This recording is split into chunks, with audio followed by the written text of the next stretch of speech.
Flagship smartphones are always out here trying to generate the biggest buzz, but how much do we really need in a phone? That is where mid-range devices such as this Pixel 9a and Nothing Phone 3a Pro come into play. For under $500 here in the US, these devices aim to offer you like 80 to 90% of what the flagship phones give. But just how well do these live up to those expectations, and how good or bad are the compromises? Let's find out. To see what mid-range smartphones are like to use in 2025, I actually went out and bought one of the more popular options for myself. This is a Google Pixel 9a, and I actually got a really good price on it. Normally at retail, these go for $500 here in the US, but through a promotion on Google Fi, I was able to buy this for $300. Which might not necessarily be indicative of how everyone will be seeing this in the market, especially since that is quite an aggressive sale. But throughout the year, Pixels generally do see some pretty hefty discounts, not just with the A series of phones, but also with the mainline flagships as well. And considering the 9A only came out a couple of weeks ago, I don't think it would be crazy to see a $50 discount or even that $100 discount regularly in 2025. Looking at the box of the Pixel 9a, it is quite simple. Honestly, I would be shocked if there was much else here apart from the phone itself, though it is giving us a sneak peek of the colorway I chose, which is called Iris, or a light purple. And there it is, ladies and gentlemen, the Pixel 9a itself. And wow, that is a beautiful color. Ooh, and it feels very nice in the hands too. All the edges are quite round, very comfortable to hold. Though I will say right off the bat, probably one of my minor disappointments with this overall design is the fact that it loses the sort of camera rail. I forget what you call it, but you know, like the signature Pixel camera array design is not there anymore. Certainly for the $300 that I paid, the build quality on this device is so nice. But hell, even at $500, this feels premium as heck, especially since Apple is charging $600 for the iPhone 16e. And I would argue that both phones practically feel the same in the hands. And last but certainly not least, we have a USB-C to C cable for charging and data. Sadly, in the year 2025, we do not have charging bricks in the box anymore, which is a shame, even though everyone basically has a decent charging brick at this point in time. It would be nice to at least include an extra in the box, but again, it is what it is. So yeah, that was a pretty simple unboxing experience. Let me get the 9A all set up, spend some time with it, and I'll get back to you with some thoughts, as well as even more findings for what it's like to use a mid-range smartphone in 2025. Before we continue, I'd like to thank Notion for sponsoring this portion of the video. If you've been watching Denki for a while, you might know that I've been using Notion for years to organize literally everything in our videos, from planning to scripting to tracking equipment and coordinating with my team. It has been absolutely invaluable to our workflow. But now, Notion has taken on something that we all struggle with: email overload, with their brand new Notion Mail. And honestly, it has been a game changer for my cluttered inbox. What I love the most is how I can set up my inbox views to match my workflow. I set up custom views for different projects we're working on, which helps keep everything organized and helps me focus on what matters most instead of drowning in unwanted messages. The built-in scheduling feature has been a lifesaver as well. Instead of that endless back and forth trying to set up meetings with brands or other creators, I just drop in my availability with the /schedule command, and people can book a time with just one click. It is so much better. And since I'm constantly replying to similar messages, the reusable snippets feature lets me save common responses that I can insert with just one click. The best part, it uses the same clean and intuitive Notion interface I already know and love, and there was basically zero learning curve. If you are curious and want to transform your Gmail experience as well, just connect your account to Notion Mail by clicking on the link in the description below or by scanning the QR code on your screen. Again, huge thanks to Notion for supporting the content we make here on Denki. And now, back to the video. Alright, so I just spent the past week or so testing out the Pixel 9a as well as the Nothing Phone 3a Pro, which I've had for the past 2 months. And I think it's safe to say that now more than ever before, the mid-range smartphone space is pretty lit. We have 2 very impressive devices here that make the right compromises to meet similar price targets, and it's pretty interesting to see how each company handled it. I already talked about how premium the Pixel feels for the price, and I still very much have the same thought, even now that I realized a couple of days ago that the back is actually plastic and not glass. Honestly, this isn't much of a big deal for me since it almost feels like the real thing. Plus, also in the scheme of long-term durability, that's one less thing on the phone to shatter and break when it hits the ground. Though of course, I think most users would actually end up opting for using a case that offers full protection anyway. Now, should you decide to rock the phone naked, just like I have, it feels every bit as comfortable to hold in the hands long-term as it did on first impressions.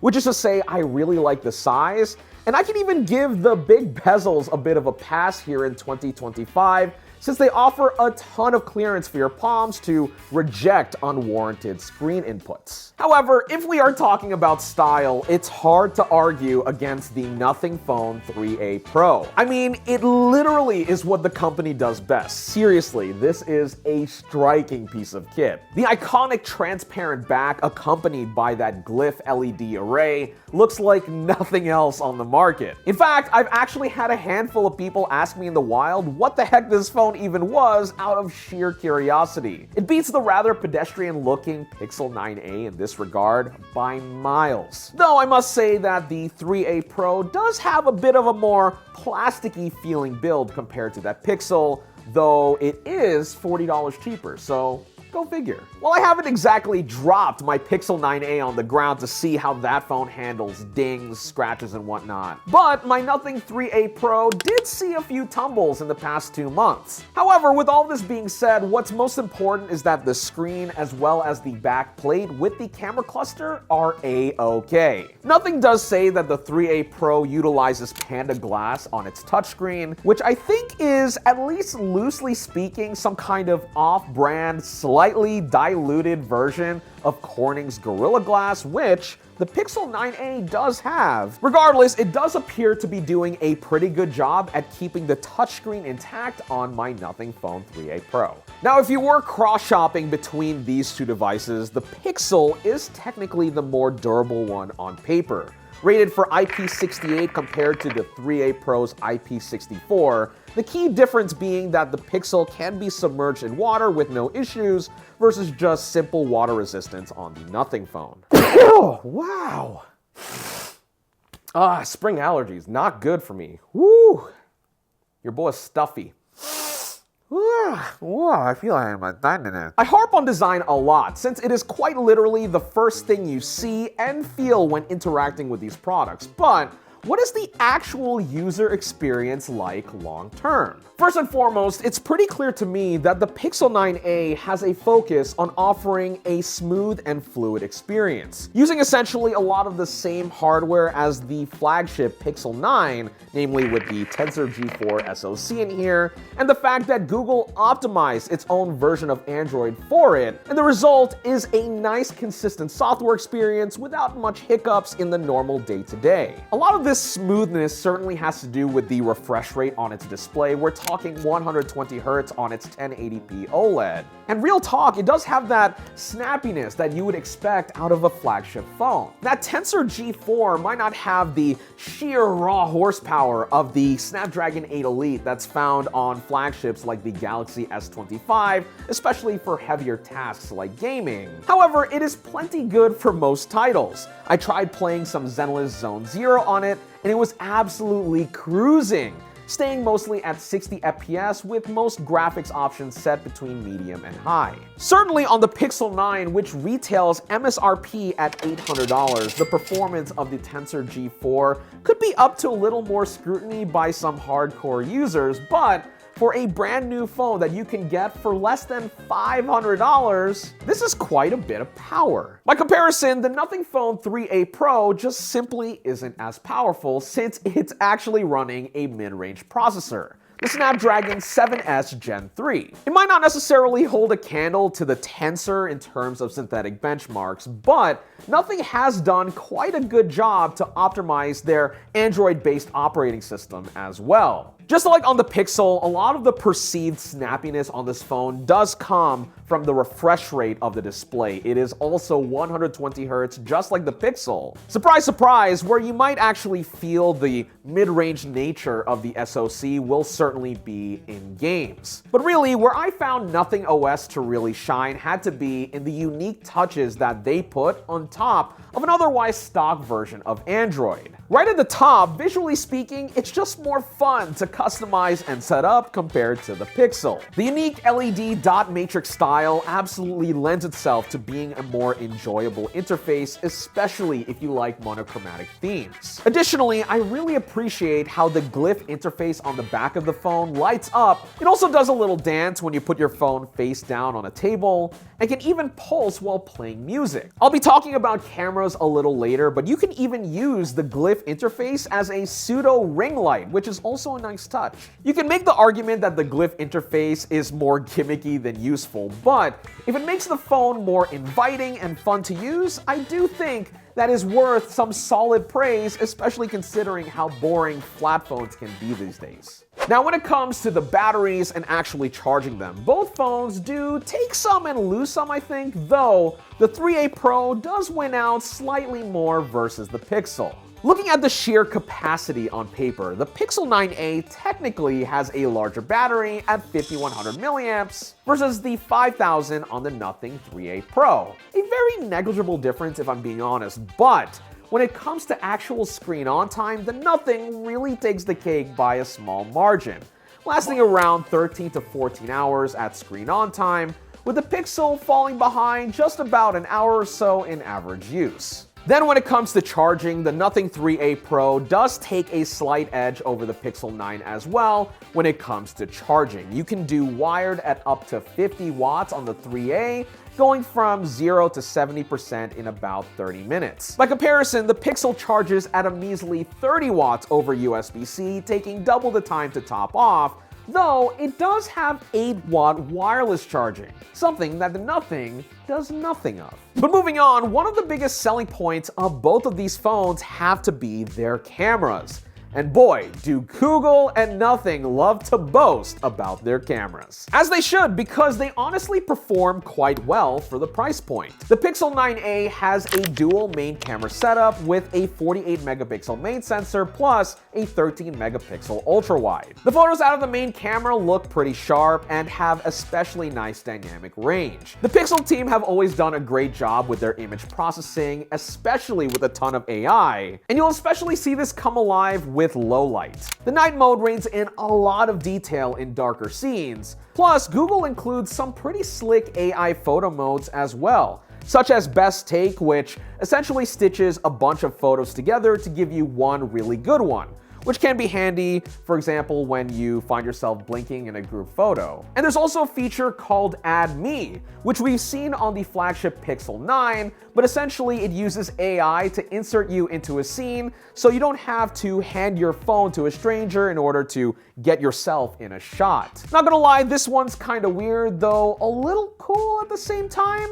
Personally though, I had a lot of fun messing around with the camera system on the Nothing Phone 3a Pro. This one incorporates a triple camera setup on the back, a 50 megapixel main, 50 megapixel periscope zoom, and an 8 megapixel ultra wide for landscapes, though really it is best used as a macro lens. Why I found the 3a Pro to be more fun to use for photos is that the shots actually look more natural and filmic compared to the Pixel, which tends to look overprocessed sometimes, especially with how it reins in highlights and exposure. Especially in daylight, images from the 3A Pro appear quite nice and pleasant with how it renders color. Also of note, the periscope zoom is really nice to have, especially for portrait photography. At a 70mm equivalent, you can get some serious frame compression that goes a long way towards mimicking shots from a bigger, more serious camera, all while staying very sharp at 50 megapixels. As always with these telephotos, ideal conditions for this are with good lighting, but what a bang for your buck, especially considering that the 9A is more expensive at retail and doesn't have a telephoto. The value proposition for mid-range phones is better than ever, offering most of the features and performance of flagships, but at a fraction of the cost. At $499, the Pixel 9A is a pretty solid deal.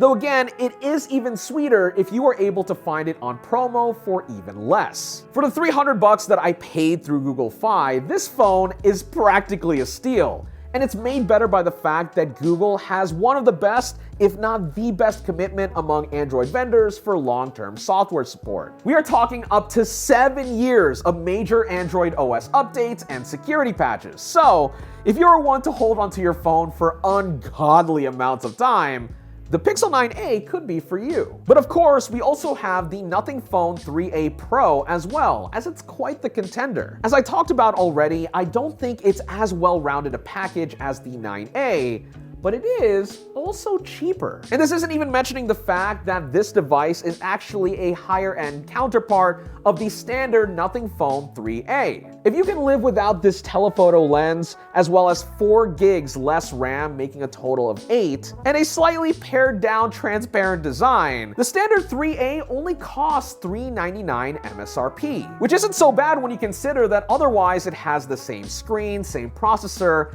and battery as well. Hell, I'd argue that device is much more of an apples-to-apples comparison to the 9A. In fact, I would have featured it in this video more prominently if it wasn't for the fact that I actually just used the 3A Pro more leading up to actually writing this video. All this being said, you really can't go wrong picking between the 3A and 3A Pro. Nothing has really made a super cool, fun, and unique phone that feels special in a way that the Pixel 9A doesn't, even though I do think it technically is the better phone. And truth be told, I think we can all agree that all of these options are better than that iPhone 16e, but let me know what you think in the comments below. And otherwise, thanks for watching this video on Denki channel.